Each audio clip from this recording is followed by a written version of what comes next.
ফরিদপুরের সদরপুরে বিদ্যুতের অতিরিক্ত বিলের প্রতিবাদে ভুক্তভোগী গ্রাহকরা বৃহস্পতিবার সকালে দীর্ঘ সময় অবরুদ্ধ করে রাখে আটরশির বিদ্যুৎ অফিস। তানভীর তহিনের রিপোর্ট। গ্রাহকদের সাথে কথা বলে জানা যায়, এমনিতেই বিদ্যুতের লোডশেডিংয়ে অতিষ্ঠ তারা। এর মধ্যে আবার মিটারের সঙ্গে বিলের কোনো মিল নেই।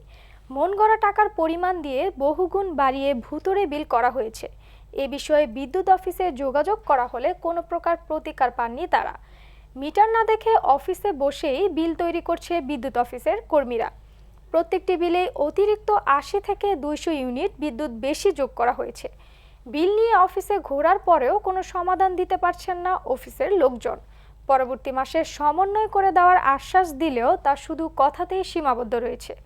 বারবার গেলে অফিসের লোকজন দুর্ব্যবহার করেন।